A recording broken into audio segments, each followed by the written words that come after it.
So Dr. John McDougall, I'm going to invite you to come up. Thank you. He's got a very stimulating topic for us today around multiple sclerosis. And, right? Is that the right term, MS? and autoimmune diseases. So Dr. John McDougall. Thank you.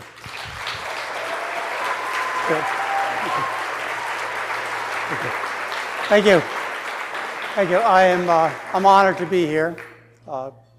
Mary and I had a 10-day program scheduled during this time, and the opportunity came up to visit our friends in Portland, and so we canceled the 10-day program, and that was, upon the invitation, and decided that our best energies could be spent here with some of our best friends in the country, which are the folks in Portland. So thank you very much. It's nice to be here. I also want you to know that as of last week, I was awarded a medical license to practice in the state of Oregon. Now, whether or not that means anything, I can't tell you right now, but I am a licensed physician in the state of Oregon. I also have...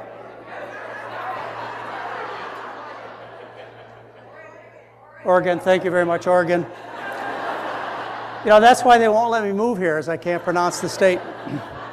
I also have other connections here. My son, Craig McDougall, is a board-certified internist, and he works at the Kaiser Permanente here in Portland, yeah. And my best hope for saving this country is Kaiser Permanente. I will tell you that. Because this is a medical organization that has the right incentives. And so my son is now working at Kaiser, and he has a team leader with him that I'd like to introduce, and that's Kim Carlson. Kim, stand up. And what they would like to do is help Kaiser make a ton of money by collecting premiums and not paying them out in benefits that are particularly unnecessary. So I really do think that this is the only organization that can move us forward is Kaiser Permanente, and I have no other association with them. But that's my relationship to your fine state. One other introduction I'd like to make, if she's still here, she certainly is I'd like to introduce my 5th grandchild, my granddaughter Chloe. And if there's anything you'd like to remember about me, remember that I am a grandfather. And by the way, Chloe's mom is a board-certified family practitioner, and her name is Mika McDougall, MD. So hello there, Mika. As mentioned, I've been at this for 43 years. I started in 45 years. I started in 1968. So I have earned the right to talk to you. I am a general doctor. I'm a kind of a family doctor. I love to take care of patients. That's where I get the greatest enjoyment out of life. And I'm going to talk to you about my medical practice and some research that I've gotten involved in, the things that I believe to be correct. Fortunately, what I believe to be correct is supported solidly by scientific research and logic and evidence that you can see if you just open your eyes and look. There's really no controversy here in terms of the truth. There's a lot of other pressures out there that keep us from seeing the truth. And this isn't unique to medicine and health. It's about any business, the energy industry, for example. Any industry, their job is to make money. So when I talk about the various health issues here, just like Brenda Davis did, you may think that there's some terrible injustice going on and maybe even a conspiracy to keep you sick. That's not true. It's just business as usual, that's all. There are people like you and I who are trying to make a living, who are trying to put their kids through college, who are trying to pay the bills. They just happen to be involved in occupations that are tremendously destructive to the human race and planet Earth. That just happens to be the problem. It's not like they're trying to hurt you. These people involved in the meat and dairy industry and the oil industry, etc., they are sick too. The men are dying of heart disease. The women are developing breast cancer. The children are fat and constipated. Their children, their families are. This is not a conspiracy. This is just business as usual. We have to find some way to make business as usual right. And that's why I enjoyed starting this presentation by talking to you about Kaiser Permanente and the opportunities that are available. We also have some allegiance with the Adventist Medical Center here in Portland. The Adventists have been oriented since the early 1800s to healthy diets and lifestyle. In fact, if you ask about Seventh-day Adventists, the first thing most people think about is vegetarian eating. So we have some friends here in the community, and we should thank the Adventist Hospital for their support in encouraging this type of conference. So let me talk to you a little bit about the things that I've learned and how I got involved in the diet and multiple sclerosis issue.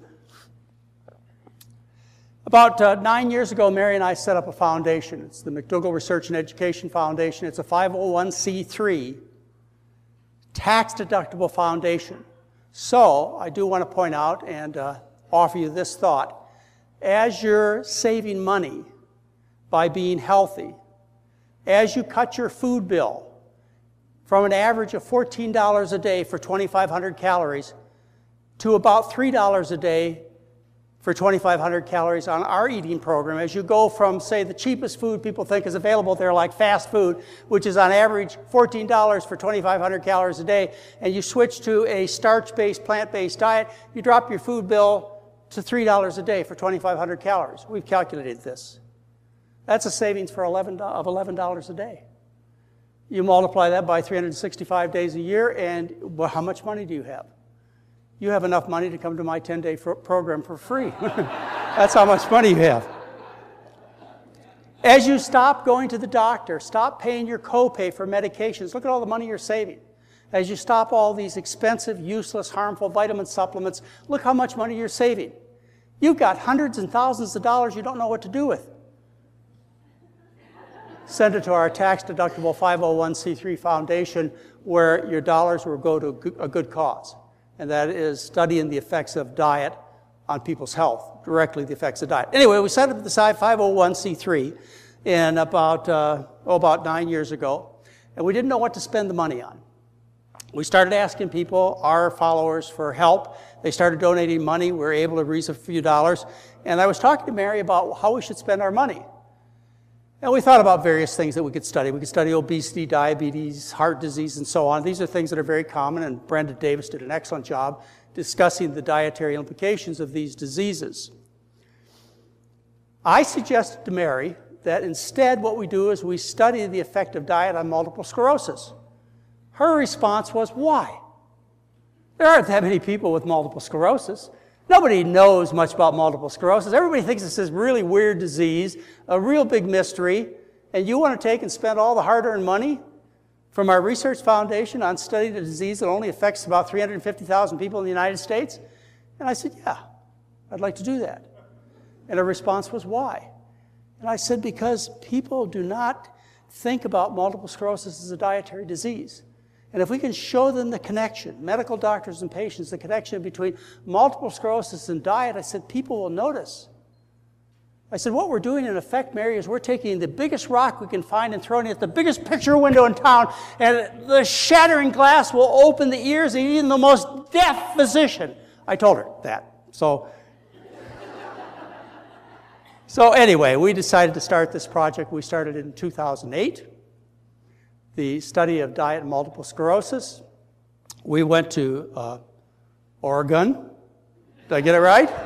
Thank you. I know you guys are very sensitive about this, and that's the Oregon Health and Science University,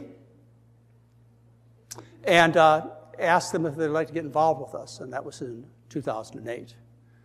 The Diet and Multiple Sclerosis Project started. In addition to the fact that I thought it would get people's attention, because they don't associate these two issues, diet and multiple sclerosis, I also wanted to study the effect of diet and multiple sclerosis because of one of my mentors, and that's Dr. Roy Swank. And I'm going to talk to you a bit about him, but Do you all know what multiple sclerosis is? Multiple sclerosis is a disease of great surprise. You're never bored if you have this disease. One day you may wake up and you can't hold your urine. Another day you may wake up and you're blind in one eye. Another day you may wake up and you can't move a leg. The cause of this disease is an attack on the nervous system, which results in inflammation. And it happens to be perivascular inflammation. It happens to occur around blood vessels. The consequence of this inflammation is it heals and it leaves scars. And what you see on autopsy previously and currently on our various scanning techniques like MRIs is you see these scars, multiple sclerosis. The way you make this diagnosis is you see a patient and it makes no sense. The patient comes in and gives you this really strange history of these neurologic losses that don't seem to fit into the anatomy of what you learned about the nervous system. Just random attacks. Multiple sclerosis is it's like an inexpert marksman closed his eyes and took a gun and shot it at the patient. And wherever that bullet hit, the nervous system dies. And you get these various manifestations like blindness, loss of function, and so on. That's multiple sclerosis. These are the scars. You can see them here in white here. These are the multiple scars that you see on MRI. I've had many mentors in my life. I have to tell you, there's very little that I do original. There are people like Dennis Burkett, who Hans Diehl talked about this morning. I would also second that, Hans Diehl, that Dennis Burkett was the first person in my life that opened my eyes about diet. And there are other people who helped me along the way, like Nathan Pritikin and Dean Ornish and Dr. Roy Swank. He was a major contributor to my understanding of the importance of diet and lifestyle, Dr. Roy Swank. Dr. Swank, he lived to be 99 years old. He lived here in your town, in Portland. He worked at Oregon Health and Science University. He was the head of neurology of Oregon Health and Science University for 23 years.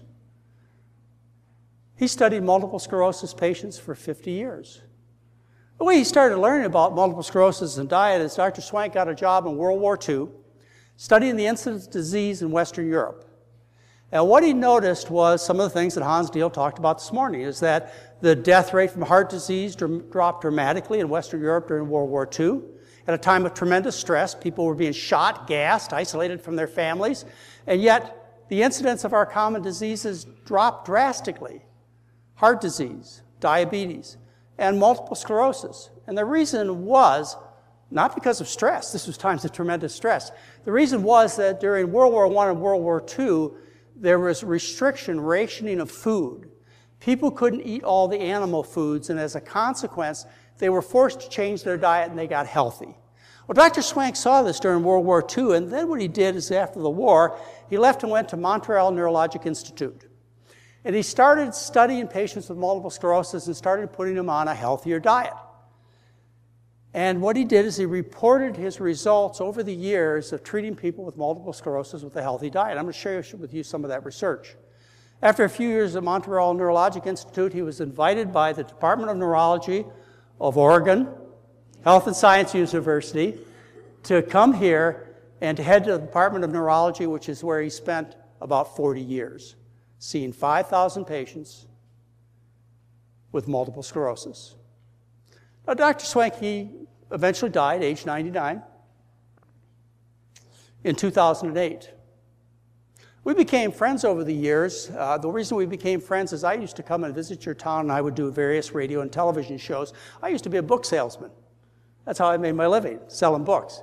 And whenever I'd come to Portland, I would schedule some time to meet with Dr. Swank in the basement office at Oregon Health and Science University Medical School. And we would sit and we'd talk about things. We had a great time together. We became friends. In fact, we became such good friends that before he died, we signed a legal agreement together that said that I had the opportunity to continue to promote his work on diet and multiple sclerosis. In my efforts to promote his work, we started this research foundation, the 501c3 that you're all going to send your extra money to. And we approached Oregon Health and Science University, the neurology department, and asked them if they'd like to get involved with us in a diet multiple sclerosis study. And because of their previous history with Dr. Swank, who was the head of their department for so many years, because Oregon Health and Science University is a very progressive medical institution, considering the rest of the institutions across the country, because of the open-mindedness of the staff, we started a study on diet multiple sclerosis. We initiated the study in 2008. It took us a year to be approved by the ethics board. A year for it to be determined that it was safe and ethical to feed people potatoes.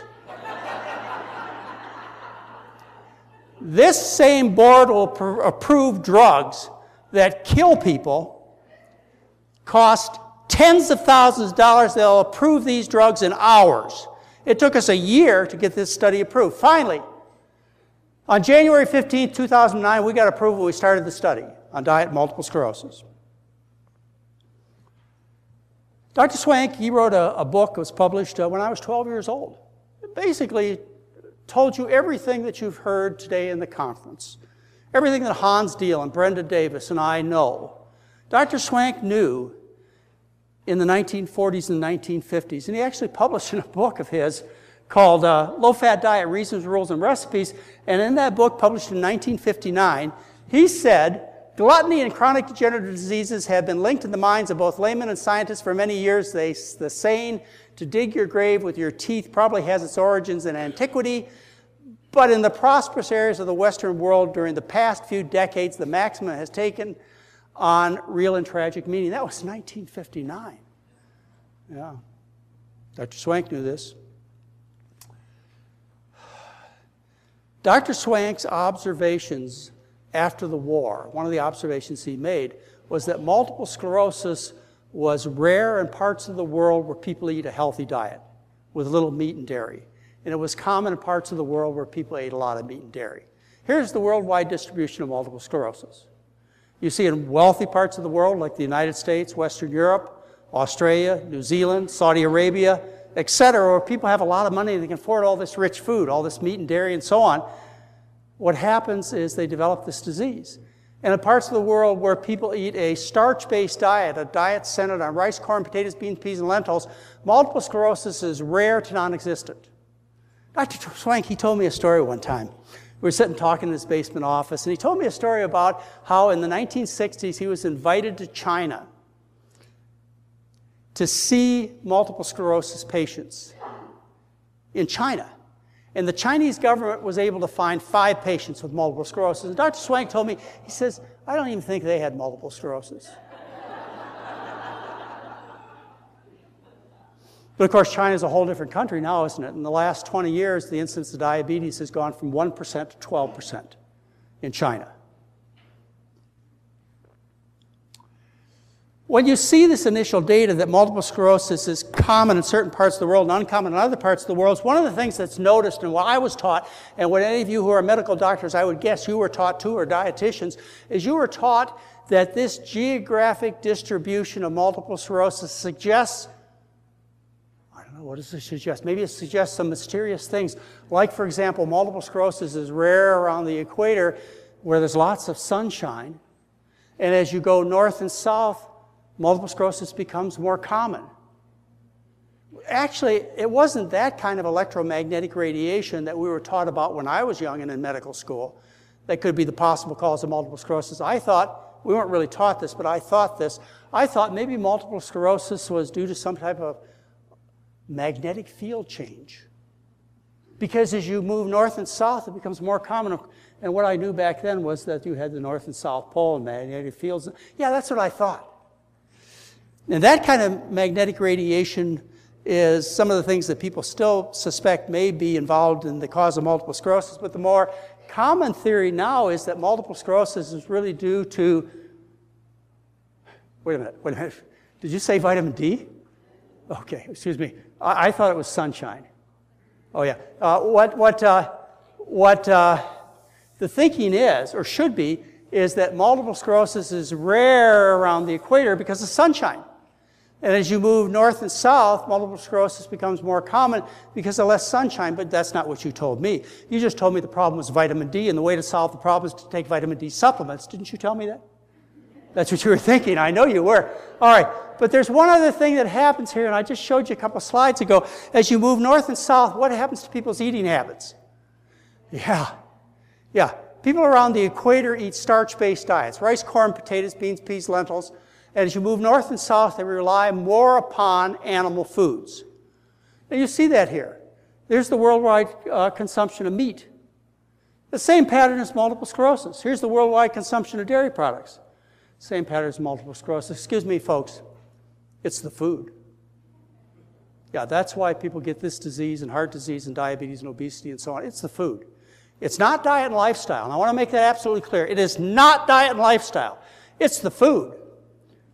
And it is a distraction when people talk about diet and lifestyle. They talk about diet and lifestyle. So that says to the person who's listening, well, I don't really have to deal with the diet. I'll deal with the lifestyle. I'll do a little extra walking. What else? Get a little less stress. No. It's the diet. It's the diet. It's the food. All right, let me talk to you about how autoimmune diseases occur. To get an autoimmune disease, have you thought about autoimmune diseases in the past? Well, I remember thinking about autoimmune diseases myself, and what I was taught, probably in high school, certainly in medical school, is this is a situation where the body attacks itself. Autoimmune disease, the body attacks itself. And I would think, how stupid of the body to attack itself? Why would it do that? It doesn't make any sense for the body to attack itself. Well, the reason it attacks itself is a consequence of injury to the body. And I'll show you how I believe it works, and the scientific research is solid in supporting this mechanism, and probably most of you know this already. The first thing you have to do to get the body to attack itself is you have to damage the barrier between the body and the outside world. And the connection between the outside world and the inside of the body is with a one layer of cells in the gut. It's a single layer. What you find, here you have the intestinal contents. That's where the partially digested food goes through the gut. And to get into the body, you have to go through this one cell layer. This one layer of cells, single layer of cells. And once it goes through this single layer of cells that you see right here, then whatever nutrients or other substances get through this single layer of cells, now it's into the body. It can be picked up by the veins and carried throughout the rest of the body. But it has to go past this one barrier. And this barrier is very smart. This gut barrier is so smart that it can distinguish between harmful proteins like those in viruses and bacteria and necessary proteins that the body absorbs to supply its protein needs. It can make that distinction. That little cell layer is so smart that it can increase nutrient intake based upon its needs. Well, let's take a nutrient, for example. Iron. Some of you learned this in medical school and dietetic school. That when you're iron deficient, say you had a bleeding problem, what happens is the gut gets very aggressive at absorbing iron and picks up extra iron from the gut and meets the iron needs. Now, that's important to get extra iron in, but what if your iron is sufficient? What if you have plenty of iron in the body and you eat a diet with plenty of iron in it, sufficient iron, and you have sufficient iron in the body? The gut has to make a decision to keep that excess iron out of the body, because if it allowed it in, what would happen is you'd get iron deposits throughout the body, a condition called hemochromatosis. Your spleen and liver would get very sick and you would die. So that one cell layer makes that discrimination. That one cell layer also discriminates, for example, with calcium. If you eat a lower calcium diet, and there's no such thing as a too low calcium diet, you know that, right? Yeah, but there's never been a case of dietary calcium deficiency ever reported on any natural diet ever in the world. In other words, nobody's developed a disease ever due to too little calcium in their diet under any natural circumstances. That's because there's plenty of calcium in the food, in oranges, rice, corn. It's loaded with calcium. I mean, you can build horses and elephants with that amount of calcium.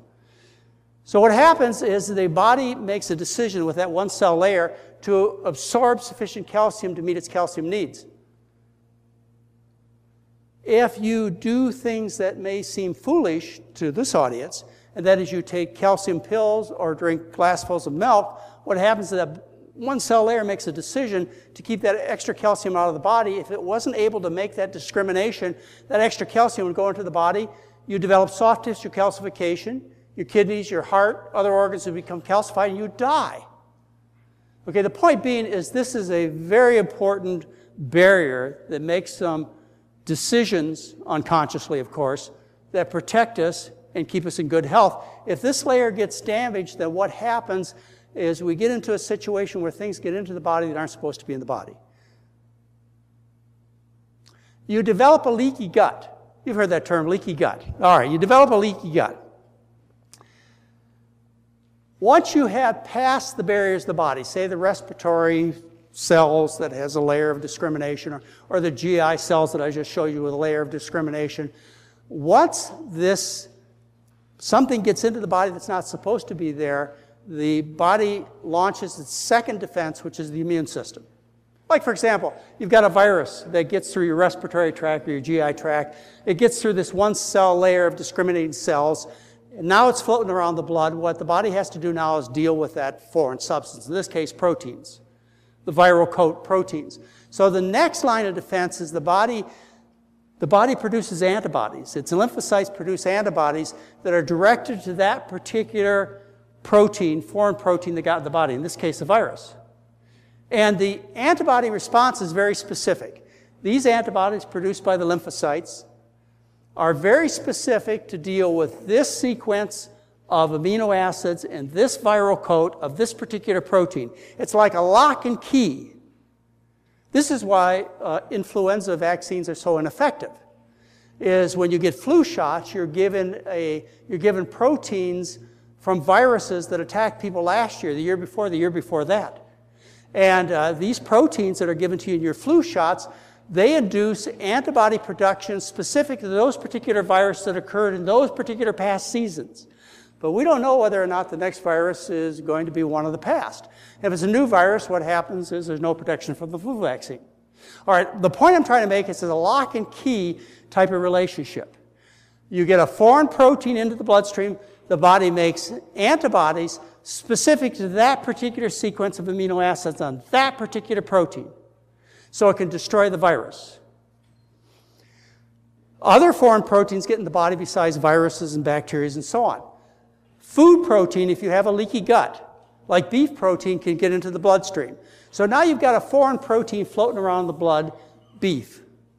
The body recognizes this as foreign, like a virus coat or a bacterial cell wall, and it makes antibodies to that beef protein. Very specific, those antibodies, to that particular sequence of amino acids on that particular beef protein or pork protein or dairy protein. Dairy protein gets into the body gets through that gut, that leaky gut. The body makes antibodies to the dairy protein, attacks that foreign protein in the bloodstream, and gets rid of that foreign protein like it would a virus, etc. All right. The problem occurs here. This is how you get autoimmune diseases.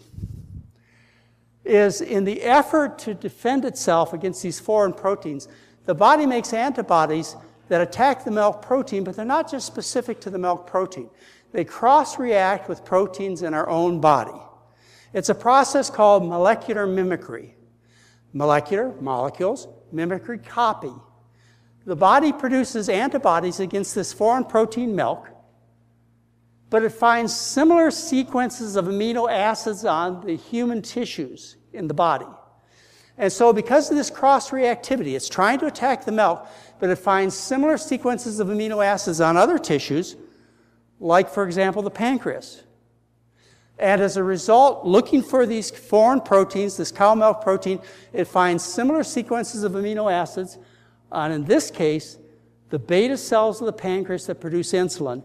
And these antibodies specifically produced to deal with this sequence of amino acids finds the same sequence of amino acids that's found on dairy in the beta cells of the pancreas. This, by the way, was published in 1992 in the New England Journal of Medicine. They identified 17 amino acids in a sequence that's present on beta-casein and also present on the surface cells of the insulin-producing cells of the pancreas. So what happens is the child, usually a child, in fact half the people who get type 1 diabetes are under 18, half are older 18. what happens is the person consumes the cow milk. Because the gut is injured, because that one lining is injured, what happens is that cow milk protein can get into the body. The body makes antibodies to that cow milk protein. Those antibodies are not specific. They cross-react through a process of molecular mimicry. They find the same sequence of amino acids on the insulin-producing cells of the pancreas. That's how you get type 1 diabetes. Now, how did that layer of cells get injured? It gets injured by the typical American diet. It gets injured by environmental chemicals. It gets injured by viruses. It gets injured by drugs, like non-steroidal anti-inflammatory drugs. And what happens is it injures that one cell layer. That one cell layer goes from here to here. One cell layer. You can recognize this. Just remember the time you drank a hot drink and you burnt the inside of your mouth. And you looked inside and you saw this denuded area of cells. That's that one cell layer. It hurt terrible, worse than you ever expected from just that little burn. But you've lost that single layer of cells. And these cells, they become denuded, ineffective. You develop the leaky gut. And that's caused by various things that we come in contact. And I do want to mention there's one other common condition which is talked about a lot these days, and that's celiac disease. People with celiac disease, they develop a leaky gut as a consequence of gluten, which is from wheat, barley, and rye. And people with celiac disease have a very high incidence of multiple autoimmune diseases because they have this injury to that one cell layer. All right. So that's how you get typical autoimmune diseases. You injure that one cell layer, foreign proteins get into the bloodstream, the body produces antibodies to those foreign proteins. Unfortunately, there are similar sequences of amino acids present on your own tissues. And those tissues can be tissues of the joints, colon, pancreas, kidneys, skin, all kinds of tissues. And as a result, you get these autoimmune diseases like ankylosing spondylitis, Crohn's disease, dermatomyositis, type 1 diabetes, various kinds of inflammatory arthritis, multiple sclerosis, myasthenia gravis, psoriasis, rheumatoid arthritis, thyroiditis. It just depends upon where this cross-reactivity takes place.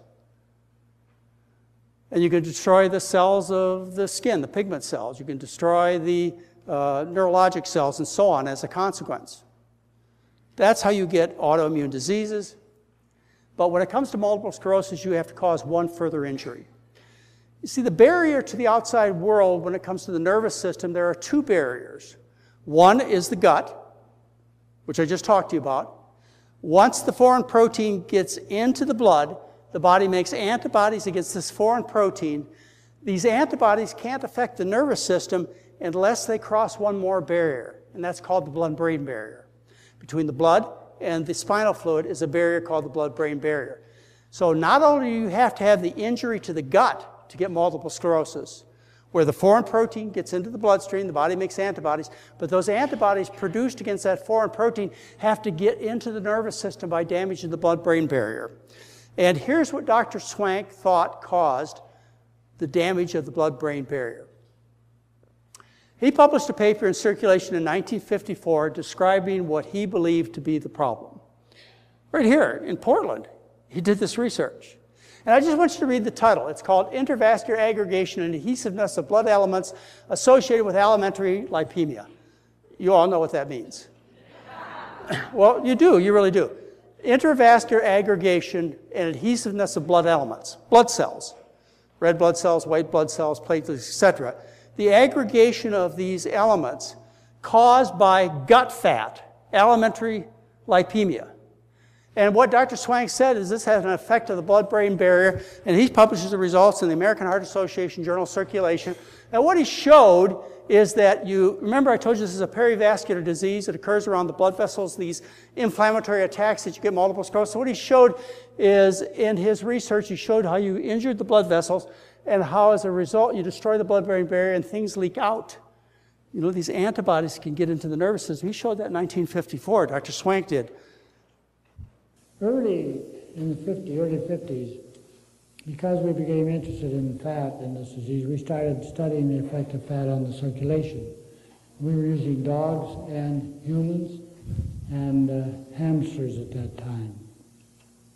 And what we found was that after 3 hours after a large butterfat meal, you'd find the red cells starting to clump up And in the hamster, where we studied the live circulation, you could watch the circulation slowing down and sometimes stopping for a period.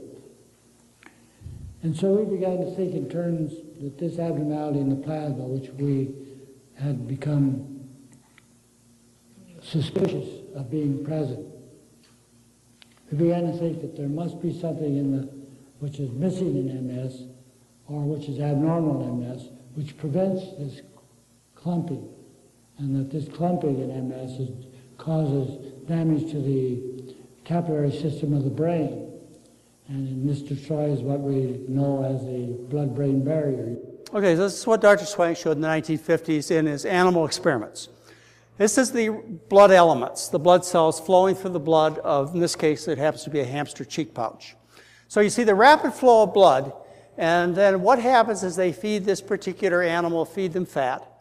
I know this is a violation of animal rights, but they did. They fed fat, the fat coated the blood cells, and now the blood cells, they stick together.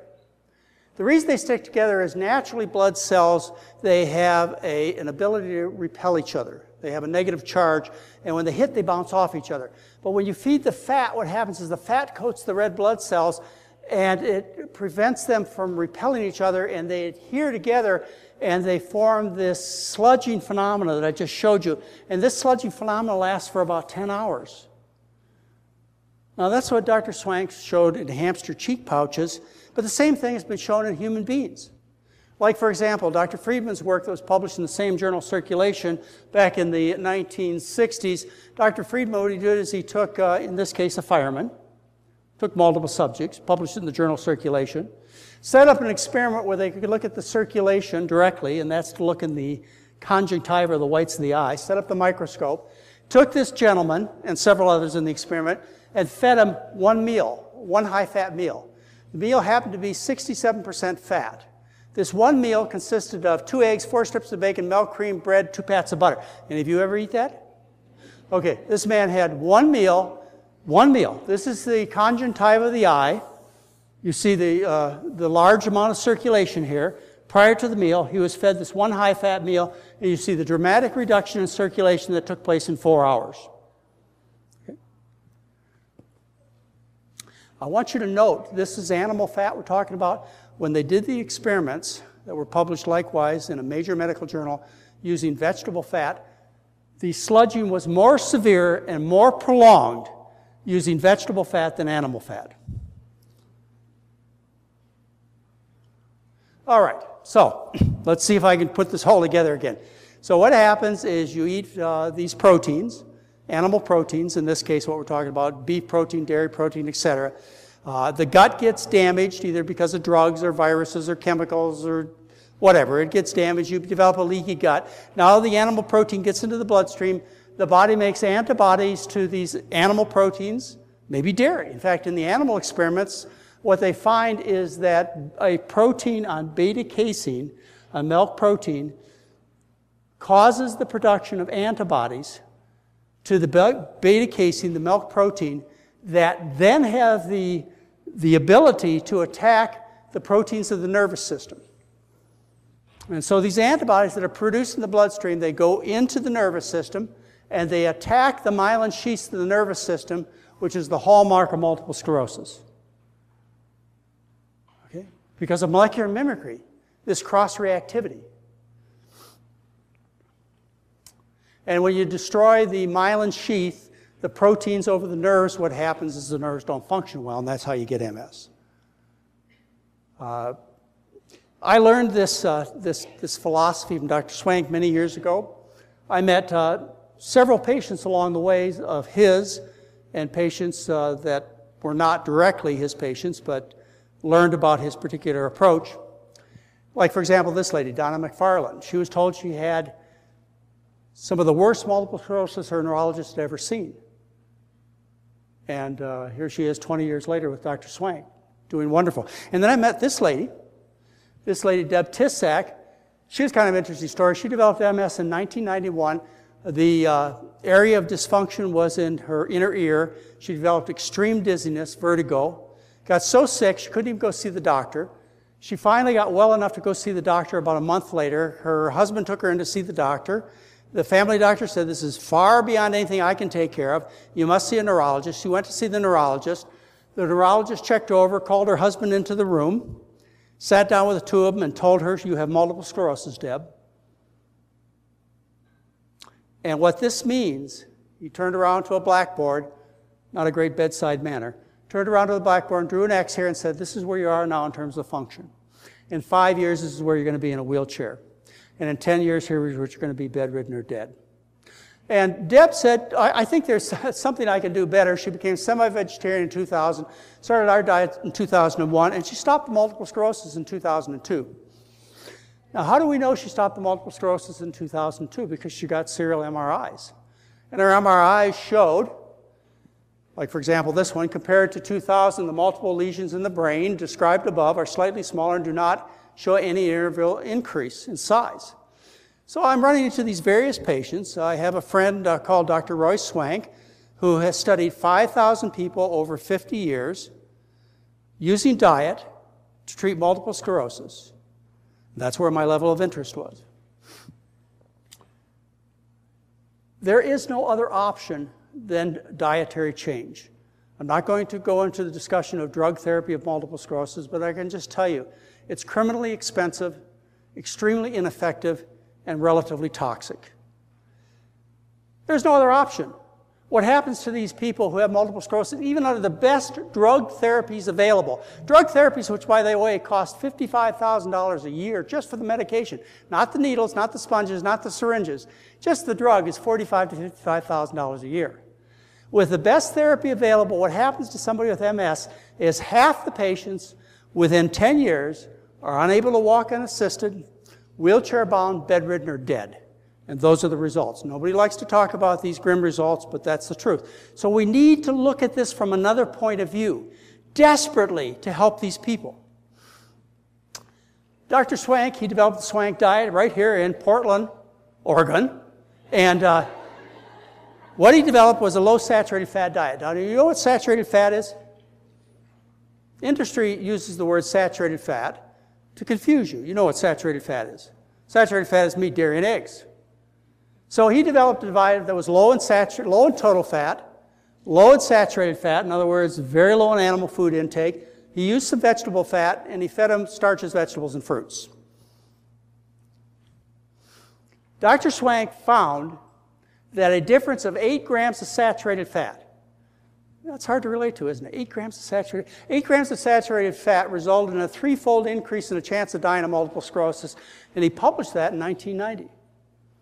8 grams of saturated fat. What's that? 8 grams of saturated fat increases the risk of dying of multiple sclerosis 3-fold. 8 grams of saturated fat. 1 sausage. 8 grams of saturated fat. 8 grams of saturated fat. I'm not saying and, I'm saying or. 8 grams of saturated fat or 8 grams of saturated fat. 1 piece of cheesecake is 8 grams of saturated fat. His research shows you increase the risk of dying of multiple sclerosis 3-fold. All right.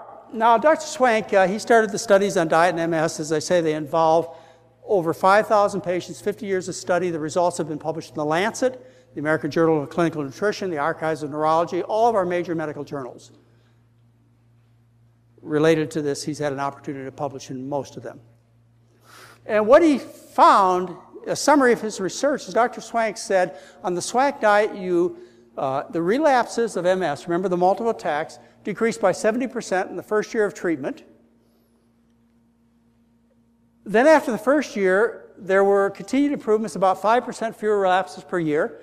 And for the first 16 years of treatment with a low-fat diet, the rate of exacerbation declined by 95%. Remember, with the best therapies available, the best drugs at a cost of $45,000 to $55,000 a year, result in half the people in big trouble within 10 years. And yet he showed the risk of getting in big trouble is less than 5% over a period of 34 years of study. These patients were placed on diet beginning actually in December of 1948. And as I saw patients, they were added through the years. One of the first things we noticed was a marked decrease in evasation per year per patient. During the first year, there was about a 70% reduction in exacerbation, and in the next 2 years, about 5% each. And we published our first paper along about this time, at which point there was an enormous decrease in exacerbation rate. We've continued to follow the diet for follow the exacerbation rate for 16 years. Came down to a level which was about a reduction of at least 95%, and stayed down there during the 16 years, and has continued to be that way. So you have a rapid drop in exacerbation rate, and followed then by a very low level of exacerbation going on for years. Okay, so here I have all this information. The fact that MS is a terrible disease. Yeah, the treatments are horrible and criminally expensive. Dr. Swank tells me that a healthy diet will make a difference in MS patients, a huge difference. We have a small bucket of money, not very much. As a matter of fact, when I went to Oregon Health and Science University with the idea that we wanted to do a diet and MS study, and I told them how much money we had to spend on it, they kind of laughed. It was about as much money as you use to study whether or not you do a study on a medication. But they said that they were willing to do it. They didn't think we'd end up getting any good results or very many good results. They said to get any noticeable results, you got to get people to follow the diet 100%. We had to show a 90% reduction in disease severity during our one-year term. They said, you're not going to be able to do this. I said, we've got to start someplace. We've got to start some research to just get the discussion going. Dr. Swank has been basically forgotten, so let's put together a study, and they were very willing to help, and over the past 3 years, they've made great effort and great sacrifice to get this study done. So the requirement was I had to get people to follow the diet 100%, and the benefits had to be 100%.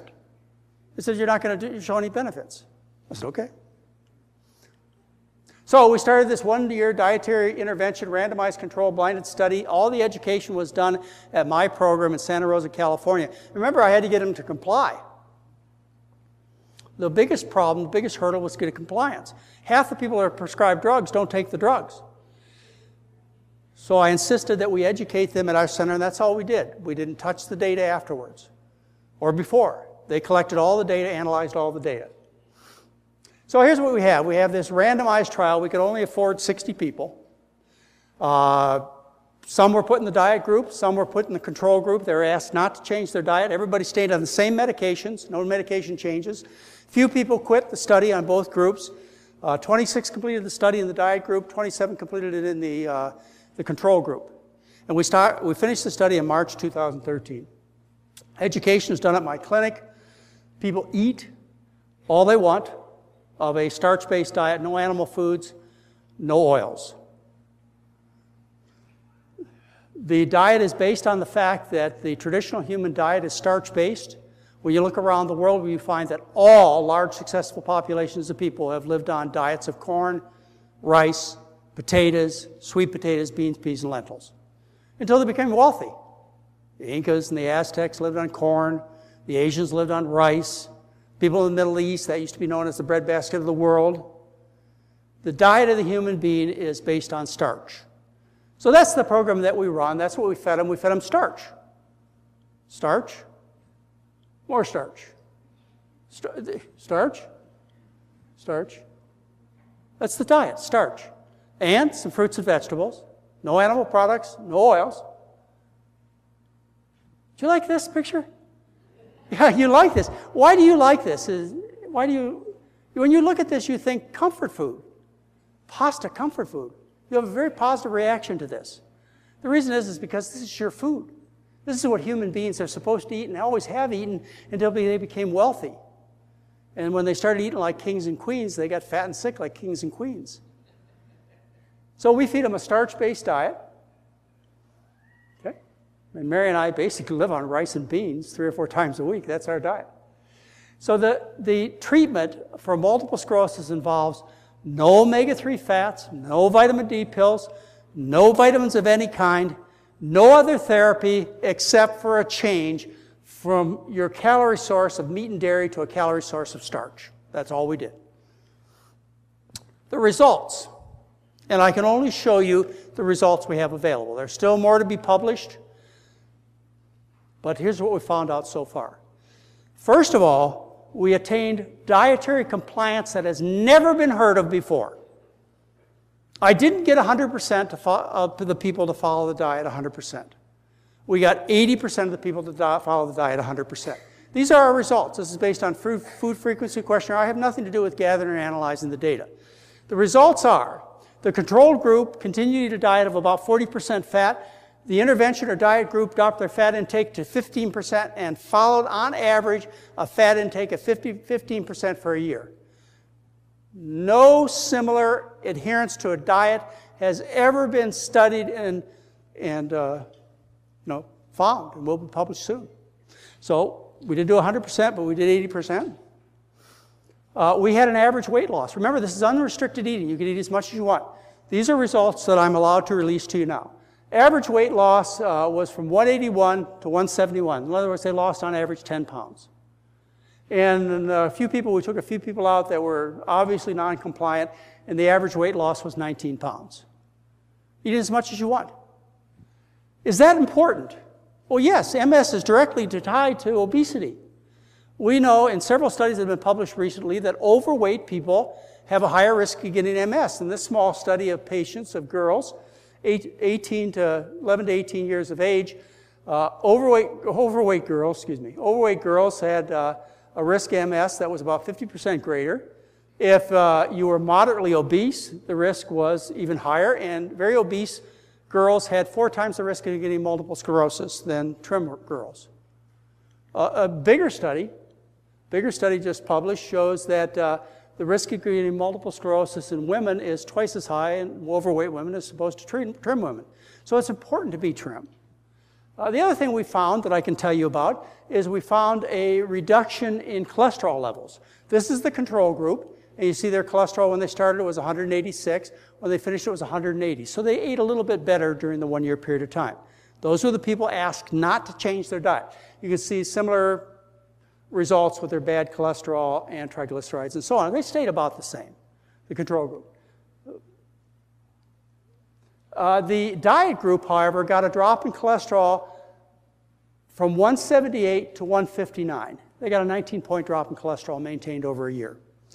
This rivals statin treatments. Okay, the control group, the average cholesterol was 186, dropped to 180. Our intervention group, the average cholesterol started at 178, dropped 19 points, was maintained for a year. Is that important? Well, studies that have been published over the last several years say yes. A person's cholesterol level is directly related to the severity of their multiple sclerosis. You find that every increase in cholesterol level is associated with more lesions, more scars on an MRI scan. You find that disability scores are associated with high bad cholesterol and total cholesterol. And you find that new lesions are more common in people with high cholesterol and high bad cholesterol. You have more atrophy of the brain. The conclusion is that in early multiple sclerosis, your cholesterol, your bad cholesterol, etc., are important in terms of the inflammatory activity of multiple sclerosis. Here's a general overview of what's going on. This is, again, a study recently published on 9,000 people, which show that those people who have no vascular comorbidity, that means they have no high blood pressure, no high cholesterol, no history of artery disease, their chance of living without disability is 19 years. Those who have comorbidities, in other words, have high cholesterols, high triglycerides, history of vascular disease, their chances of living without disability is 6 years less. This is a disease not just of attacking the nervous system, but of general health. People with MS die 7 to 12 years earlier than the average population. So improving their general health is of paramount importance, which we have established that we are able to do with the diet study we accomplished over the last year. We accomplished and are in the process of reporting an average total drop in cholesterol of 19 points, drop in bad cholesterol of over 17 points, and a 10 to 19 pound weight loss. Here are some results that we have from our clinic that I'd like to share with you. Again, we're in the process of publishing. This is on 1,700 people. This is 1 week changes in their cholesterol. In 1 week, they dropped their cholesterol on average 22 points. 22 points on average in 1 week. 7 days. That rivals any statin therapy that you can show me. People who had higher cholesterols, they got even better drops. This is 1 week results. If you started with a high cholesterol, your drop in cholesterol in 7 days was about over 40 points. This is diet. This has nothing to do with changing medications. Weight losses we've accomplished are in the process of reporting right now. Our average weight loss in overweight women, ad limited eating. You get to eat as much as you want. 3 or 4 times a day, you can go back to the buffet table. The average weight loss is 3.1 pounds in 7 days. In minutes, 3.6 pounds in 7 days. These are comorbidities I'm talking to you about. Remember the research I just showed you in the difference of being disabled? Whether or not you have comorbidities, you have high cholesterol, whether or not you're sick. Your chance of being disabled from multiple sclerosis. Here's our drops in high blood pressure that occur in 7 days, and people are taking off their blood pressure medications. Tremendous drops. All right. So we have all this information that suggests that people with multiple sclerosis should change their diet. There's no reason not to. It costs nothing. There are no adverse effects. It improves their bowel movements. There's everything positive about it. And I asked Dr. Swank, why don't people comply? And on our last visit together in 2004, he said, you know, most people in this country expect to be cured by a pill and to have a cure that is almost instantaneous. With a low-fat diet, the people actually have to work to get better and have to cure themselves. He said, one problem is culture. We are a meat and potatoes society. Most importantly, there's an economic problem. There's really not much money in a diet. Nutrition has not been taught in medical school for many years. Still isn't. There's no course in any medical school that I know of, including Loma Linda, that is dedicated to diet therapy. They may talk about biochemical changes that occur based on nutritional changes. They don't talk at all about how to treat people with diet. No medical school I'm aware of in the country teaches what the human being eats and what you ought to do when a human being is sick. All right, and then I asked Dr. Swank, I said, why don't people at the Multiple Sclerosis Society, why doesn't the average neurologist tell a patient, you know, you ought to change your diet. It's not going to hurt you. It's going to cut your food bill.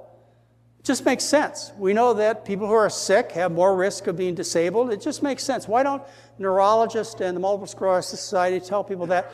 And we were sitting in his basement office one day right here at the Oregon Health and Science University in the mid-90s. And he said to me, Oregon, thank you. And he said to me, as far as the MS Society is concerned, John, they don't mention it because they didn't discover it. It wasn't their research dollars that found this treatment, so they're not going to tell anybody. I discovered it in my small office here in the basement of the medical school. It's called NIH, not invented here. If we didn't invent it, excuse me, this is just business. I'm not talking to you about a conspiracy. What business would you invest in that takes and promotes things that would be a loss to your investment? Makes no sense at all. So we started the study, this randomized controlled trial. We have more results to publish. I would say what we've accomplished so far is exceptional. We have shown that people will change their diet and will maintain a healthy diet for a year, period. We've shown permanent changes in weight and cholesterol levels, period. These are permanent changes. We know that the general health of a person is extremely important when it comes to multiple sclerosis. We still have other results to publish. But that's where we are to date, and I think we've accomplished a lot. Thank you very much. Okay.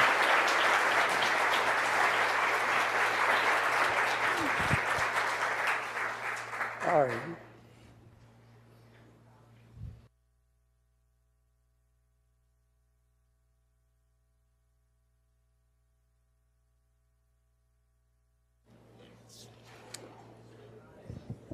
We're running just a tad late, but we're going to take 2 questions, and I invite you to, we'll have that you right there and right here. But while those questions are being asked, stand up, please. Or at least I invite you to stand up. I'm not going to tell you to stand up.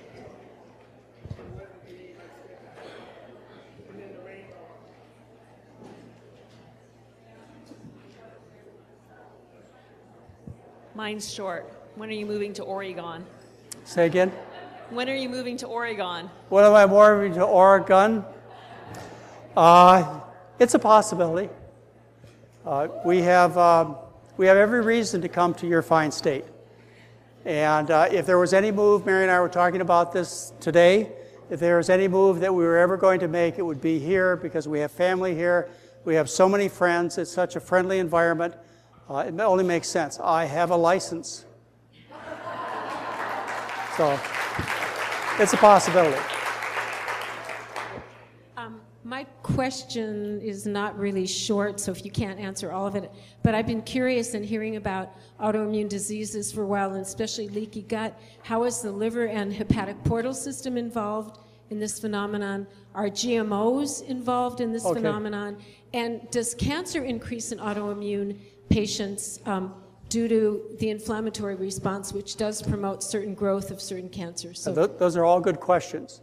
I don't have good answers for them. As far as the involvement of the liver and the kidneys, the whole body's involved. But I would like to reflect on GMOs for a minute. No, I probably shouldn't. Yeah, I probably should. I gave a lecture 10 days ago, and I risk losing your friendship. Don't do it. Okay, Hans said don't do it. I'm going to do it, Hans. No, don't do it. All right. Yeah, Hans, I've got to do it. I will risk it if I've got. You're ahead of the game now. You just quit? No. Okay. I'm concerned about the distractions that are going on today. And the distractions that are going on are gluten-free, low-carb, and GMOs. Okay? These are distractions that are keeping us from changing the health of people on this planet, the healthcare system, and saving planet Earth. And I will tell you why it's important to put these distractions in their proper perspective. Gluten is the rage. 30% of the customers are out there trying to buy gluten-free cookies, cakes, and candy bars. The consequence is they're gaining weight and they're not getting healthy and they're missing the mark. The mark is the animal foods. The animal foods are killing people and planet Earth. 1% of people have a problem of celiac disease. 1% of people or less have wheat allergies. 1% of people have gluten sensitivity, maybe. But half the people are dying of heart disease. 80% are overweight or obese.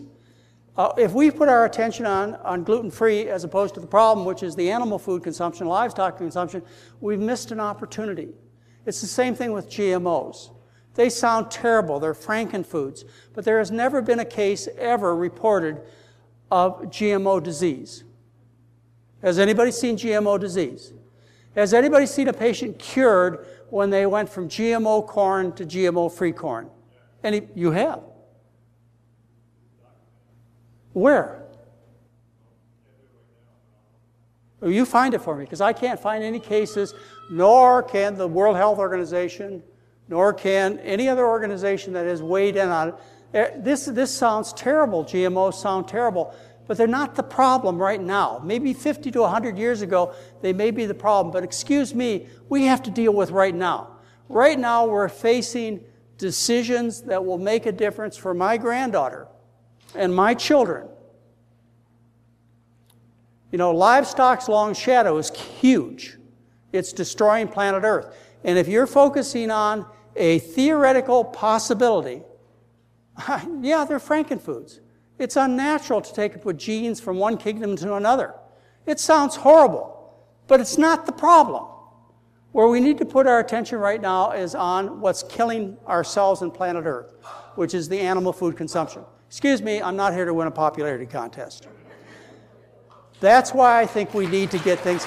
And the other thing that is distracting us from getting problems solved here in terms of healthcare, and our environment is the low-carb movement. The low-carb movement is, well, you know, it's terrible. It's you know all the stories. You know about the environmental destruction from eating all of the animal foods. You know about the health problems. We've talked about them here. And yet there's this huge low-carb movement going on.